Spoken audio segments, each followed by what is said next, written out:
si es que el médico no lo examina, no lo toca, no le toma el pulso, no le toma la presión, entonces por ahí puede tener algunas digamos, factores para ver si ese médico es el adecuado o no. Yo creo que eso también sería un tema interesante a tratar, ¿no? ¿Cuál es el médico indicado para que te atienda? ¿Y los controles postoperatorios quién los debe hacer? El mismo cirujano. Por supuesto, el control médico no puede ser hecho por una licenciada o por un técnico.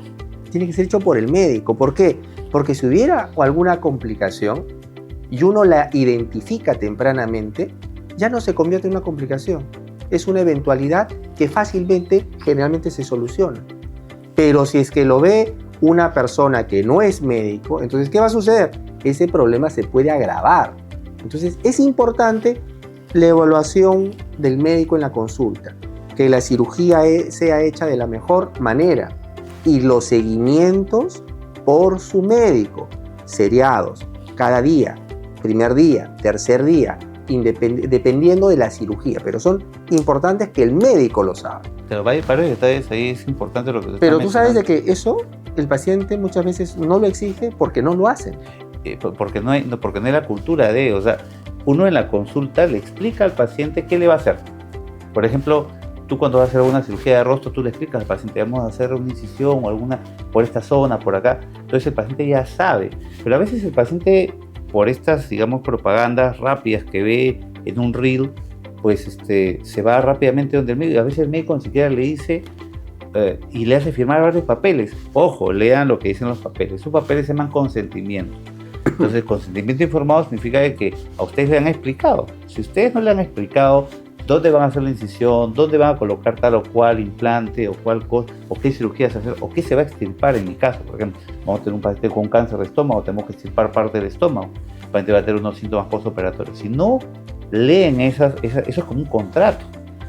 Y eso de ahí no exime al cirujano de responsabilidades, pero eso en ese papel está implícito todo lo que se debe decir al paciente.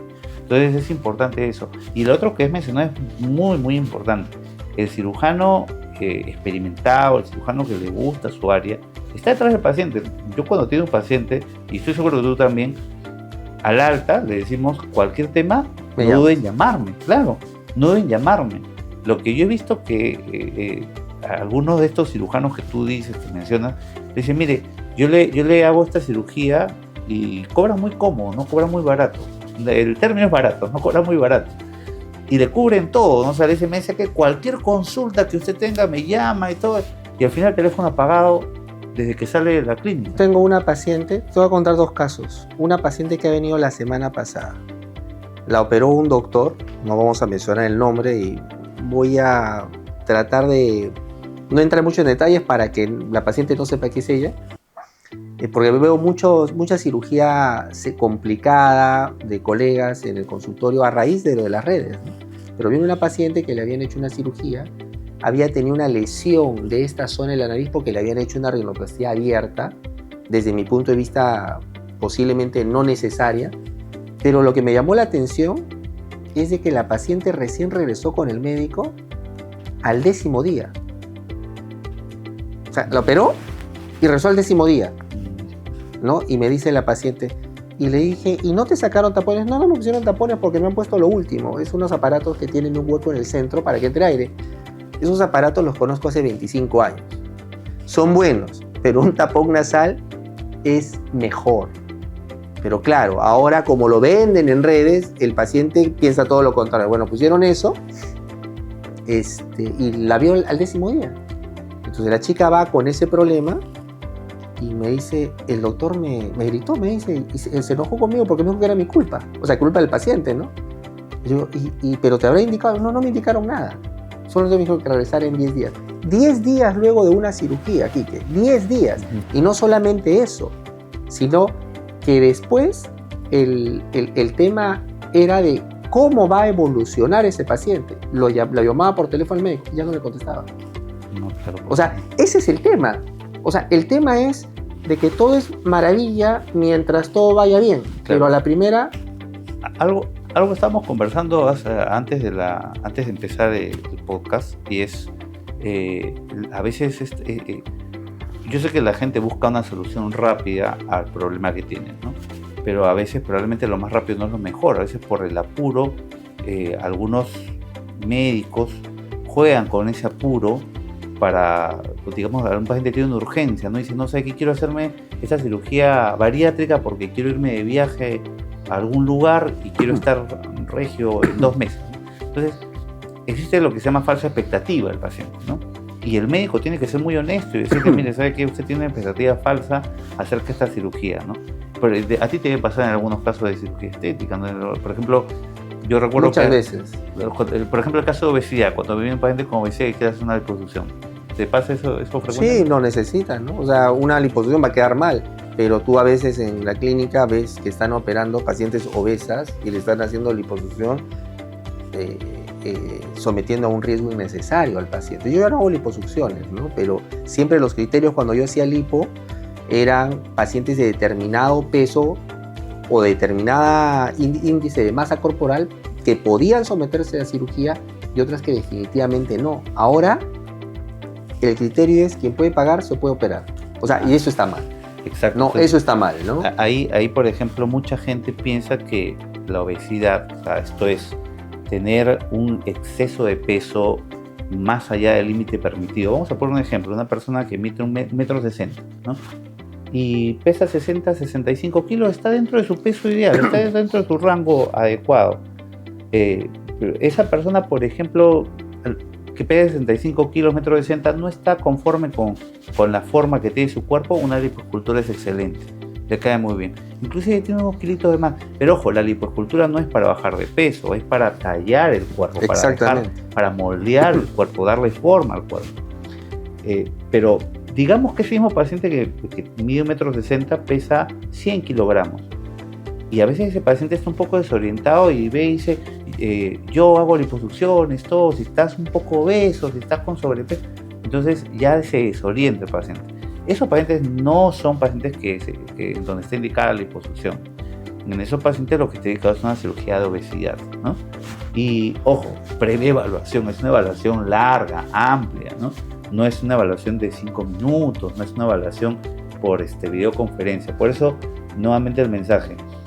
La tecnología es excelente, es muy buena y es bueno usarla, especialmente en lo que es el tema de las redes sociales y esto, pero hay que tener mucho cuidado con los engaños que pueden haber, digamos, a veces quizás no malintencionados, quizás simplemente pues el cirujano quiere operar más, qué sé yo, o piensa que hay un dicho en cirugía, ¿no? Entonces, a veces la gente piensa, oye, ese doctor es el que opera más, entonces es el mejor.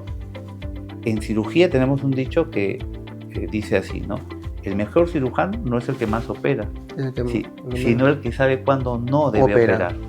El que sabe cuándo no debe intervenir, cuándo no debe hacer la cirugía, porque probablemente el paciente no tiene una indicación quirúrgica o probablemente sería un exceso hacer la operación.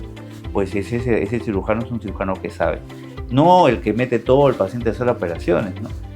Bueno, pues, no quisiera entrar en detalles, pero como que cierta parte de mi área de cirugía se ha vuelto un mercado, ¿no? En general la medicina, o sea, yo pienso de que la medicina ya no está siendo vista como una forma de servicio al paciente, sino como algo total y absolutamente comercial, ¿no? Entonces, eso es lo que el paciente tiene que identificar en redes para poder elegir adecuadamente y no equivocar, ¿no? Así es. Y para darte un ejemplo al respecto, no sé cuánto tiempo tenemos, pero podemos... No, hay que continuar, estamos bien. Somos como yo te digo, la medicina, la cirugía es tan apasionante que podremos estar toda la noche conversando, pero vamos a un caso específico. La hernia, ¿no? Mucha gente dice, ¿qué cosa es la hernia? La hernia es un bultito que sale en la ingle o en el ombligo, o puede salir por encima del ombligo, se me epigástrica, en diferentes áreas, ¿no? Entonces, pasa que a veces algunos pacientes tienen dolor en la ingle, y van a algún médico y el médico le dicen, tienes una hernia.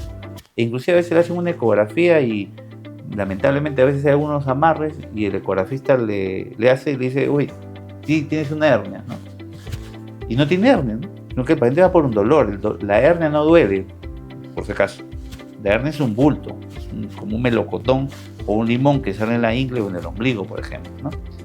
Entonces, lamentablemente termina sorprendiendo al paciente porque lo meten a hacer operaciones. ¿Y cuál es el problema? El problema, bueno, uno puede decir, bueno, pues ya lo operaron de alguna cosa, ¿no? El problema es que ese dolor tiene que ver con un dolor del ligamento inguinal. Y al momento de operar y colocar una malla, le produce más dolor al paciente. Entonces, mucho cuidado. Ahí vendría el tema de la segunda opinión. Cuando duden de algún, por ejemplo, no es necesario ser, digamos, tener pues un posgrado, un PhD para saber cuándo un médico no está seguro de lo que va a hacer. Uno va a la consulta y no se da cuenta. Quizás por eso, yo ahora me estoy poniendo a pensar, quizás por eso algunos médicos evitan la consulta. Así es, yo creo que es por eso. Yo te voy a contar otra anécdota. Un día va una paciente para operarse, te voy a contar dos. Una paciente va para operarse de nariz y agarra y me dice, doctor, acá tengo mi resonancia. Le habían tomado resonancia para ver la nariz, ¿no? Bueno, la miré con un espéculo, no miré la resonancia, ya tienes esto. Y me dice, doctor, ¿cómo sabe si usted no ha visto la resonancia? Típico. Y le digo, porque este aparatito que se llama espéculo sirve para abrir tu fosa nasal y poder ver todo lo de adentro. Lo estoy mirando directamente, no necesito la... ¿Y por qué me han pedido en otra parte esto? Nuevamente yo creo que es por una cuestión de amarre, porque le dan una comisión por la resonancia. Claro, eso es exceso, eso también es una mala práctica médica. Y nos pasa, por ejemplo, a nosotros en la cirugía de vesícula, ¿no? Si usted me está escuchando, tiene un problema de vesícula, va a haber doctores que le van a decir, ok, usted va con su ecografía, que el ecografista le ha dicho, mire, tiene cálculo, vaya a un cirujano, y el cirujano le pide, mire, sé que tómese una tomografía, tómese una resonancia, hasta fácil le piden un PET scan, que es un tipo de examen. Entonces no es necesario, o sea, hay indicaciones, no digo que no sea necesario, hay indicaciones para algunos de esos exámenes, ¿no? Pero a veces se abusa, a todos los pacientes se les pide esos exámenes. Ahora, tú que has también rotado con cirujano plástico, ¿tú operarías a una persona en cirugía de cara de 30 años? No, ni hablar. Bueno, es bien común que en el consultorio van pacientes que le han operado 30 años y como la piel no tiene flacidez, terminan igual, pero con las orejas estiradas y con una mala cicatriz. O una niña de 14, 15 años operarías nariz en este momento. Tal vez antes sí, antes porque el proceso de maduración de las personas era diferente. Pero yo tengo un hijo de 15 años, tú también. Sí. Ese chiquito, ¿le podrías operar la nariz? No, pues. ¿Por qué? Porque esa nariz va a seguir creciendo, entonces no es el momento ideal para operar. Pero lo promocionan y la gente piensa que se puede operar ese. Entonces, estamos viendo cómo, con tal de lucrar, las indicaciones están siendo exageradas. Yo escuché a un cirujano decir unas palabras desafortunadas, ¿no? En el hospital donde trabajo, ¿no? Decía, operar se puede todo, decía, ¿no? Lo decía con una desfachatez. Lamentablemente, gracias a Dios ya no está ahí en el hospital, ya eso fue hace unos años atrás, antes de la pandemia. Operar se puede todo y el papel aguanta todo, decía, ¿no? Y eso es lo que tú estás diciendo, o sea, ese niño no tiene una indicación porque como tú dices va a seguir creciendo, ¿no? Pero quizás algún médico un poco arribista lo promociona, de alguna manera pues atrae al paciente y quería retomar ese punto que decía, probablemente por eso no hacen las consultas, ¿no? Por ejemplo, yo me he dado cuenta, hay algunos pacientes que llaman y dicen, doctor, tengo un problema de una hernia, ¿no? Quiero saber cuánto cobro. Entonces yo le digo, ya, la vemos en el consultorio y evaluamos el caso y todo, ¿no? Porque no es lo mismo operar a un paciente con una hernia que tiene 80 años que un paciente que tiene 20 años, son cosas diferentes, ¿no? O una hernia simple o una hernia complicada. O una hernia, exacto, o una hernia que está atrapado el intestino ahí, que parece que está vomitado. Entonces, yo lo que sí le digo es no se angustie, porque no es algo caro, pero necesito ver el caso, ver qué tipo de paciente es, etc. Entonces, lo que yo me he dado cuenta es que el paciente que va y se siente en mi consultorio me conoce. Y yo le digo, hagan todas las preguntas porque por eso están viniendo. Y me preguntan de todo, ¿no? Y es más, yo tengo, al costado de mi consultorio tengo unos colores y tengo un montón de papeles bondas y le hago gráficos a todos. Me gusta dibujarles qué es lo que va a hacer, todo. Y le digo, pregúntenme lo que quieran. Me preguntan de todo. Y una pregunta típica es, ¿y usted me va a operar, doctor? Siempre digo, sí, o sea, el cirujano, el buen cirujano, opera todo. Opera a su paciente, ¿no? Exactamente. O sea, no le deja responsabilidad a otro para operar, ¿no? Imagínense que va un paciente a buscarme por un problema de cáncer y yo no voy a dejar que otro cirujano haga la cirugía por mí porque eres responsable. Yo soy, si ese paciente se complica, sangra, se hace una fístula, que es cuando se abre la unión que hemos hecho entre intestino y estómago, qué sé yo, se apertura y empieza a salir por el drenaje, pues es una complicación que yo voy a asumir, entonces yo no puedo dejar eso en manos de otra persona. Entonces, el punto era que las personas que hagan consultorio terminan confiando en mi persona y luego terminan lo que conversamos al principio, ¿no? Recomendándome con otras personas. Esa es la mejor manera, ¿no? Exacto. La mejor, Entonces, Radio Bemba. Eso es lo que exacto. Eso es lo que se ha perdido. Lo que se ha perdido es el contacto con la persona. Y eso ha pasado pues post pandemia, ¿no? El contacto con el médico. O sea, y probablemente es una ventaja transitoria, porque yo estoy seguro de que vamos a volver al calibre, o probablemente va a haber algún tipo de tecnología, porque no estamos en contra de la tecnología, que permite interactuar, así, ahorita vamos a hablar un poquito de eso, pero que va a permitir hacer una mejor interacción con el médico. Pero, consejo, si usted se va a operar con alguien, interactúe con su médico, hágale preguntas. Si el médico le dice, ¿sabe qué? No tengo tiempo, mejor decir. Busque otro médico. Exacto. El médico que en realidad quiere su profesión va a pedirle a usted que lo exprima hasta la última pregunta. Que pregunte todo, o sea, que pregunte y me voy a operar la vesícula y me puedo sangrar, me puedo pasar algo, me puedo morir. Pregunte todo. Porque el buen cirujano le va a decir, mire, existe una tasa de complicaciones que, por ejemplo, el caso de vesícula, existe complicaciones, por supuesto, y son mortales, pero en buenas manos, con una buena técnica, y existe no solamente la cirugía laparoscópica, también la cirugía abierta, pues el buen cirujano va a hacer todas las herramientas para evitar esas complicaciones. E inclusive, si por algún motivo se presentara una complicación, el buen cirujano, como tú dices, sigue a su paciente, no espera 10 días para ver al paciente. El cirujano, a veces el mismo cirujano, yo por ejemplo, los pacientes que opero, hay pacientes que yo los tienen que estar hospitalizados una semana a veces, ¿no? Porque son pacientes oncológicos. Entonces yo los voy a ver todos los días, a veces 2 veces al día, ¿no? En la mañana, en la noche, en la mañana, en la noche, atrae al paciente viendo, y es una satisfacción. Es como abrir un regalo de Navidad, porque claro, tú vas a ver a tu paciente y va evolucionando. Y va viendo que está bien. Es como, y no solamente, digamos en tu caso, lo vimos con nuestro maestro, ¿no? El doctor Benjamín Angulo, que escribe este programa, le mandamos un saludo enorme. El doctor, él me acuerdo que era como un regalito cuando él iba y veía, sacaba algún apósito hace 25 años. Que es como debe de ser. Es como debe de ser. ¿Y qué? Algo me falta decir antes que me digas adiós. Tecnología. No, de ninguna manera. Tecnología. Hoy, por ejemplo, actualmente está imponiéndose una revolución en la parte de aparato digestivo. Y no solamente de aparato digestivo, en cirugía de tórax, lo que se llama cirugía robótica. Exacto. Eso es alucinante. Exacto. Es más, yo me declaro completamente ignorante sobre el tema. Y es bueno, porque uno tiene que saber sus limitaciones, ¿eh? A veces ha llegado algún paciente y me ha dicho, doctor, ¿y usted me va a operar con robot? No se puede, porque en este momento solamente hay 3 robots en el Perú y más o menos son unos 30, 40 cirujanos que están capacitados. Y yo estaba viendo que, o sea, la cirugía robótica, a diferencia de la mano, que tiene más movimientos, ¿no? O sea, es más fino. Sí. Lo que pasa es que el robot, no es que el robot opere, uno hace la operación, por ejemplo, como estoy ahorita, cómodamente sentado, viendo una visión en 3D con un campo magnificado, ¿no? Y los movimientos que yo hago los replica el robot de una manera muy fina, ¿no? Entonces, es mucho más preciso, la cirugía es más limpia, la hemorragia es menor, los tiempos operatorios son un poquito más largos todavía. Pero amerita. Pero sí, o sea, claro. Definitivamente, y este es un mensaje muy importante, yo formo parte de la Junta Directiva de la Sociedad Peruana de Cirugía Endoscópica y nosotros estamos a favor del robot. Yo sé que ahorita hay un problema socioeconómico, político y una serie de problemas con los temas de los robots que han llegado, pero definitivamente en todo el mundo se está implementando la cirugía robótica, como hace 30 años apareció la cirugía laparoscópica, más de 30 años, acá en el Perú hace 30 años, 35 años, llegó la cirugía laparoscópica, acá es la cirugía con incisiones pequeñitas, entonces ahora es la cirugía robótica, y el que no se suba a la cirugía robótica en cirugía de tórax, en cirugía de aparato digestivo, se baja.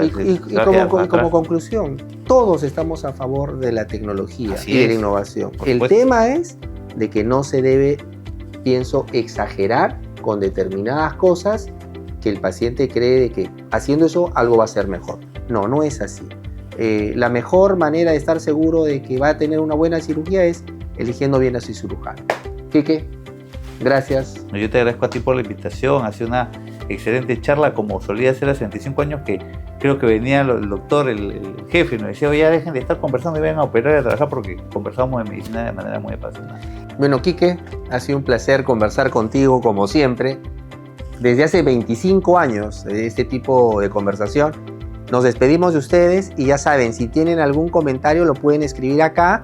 Si tienen alguna duda, también pueden preguntar. Y si incluso quieren contar algo de que les haya pasado, también lo pueden hacer. Nos vemos en el siguiente programa.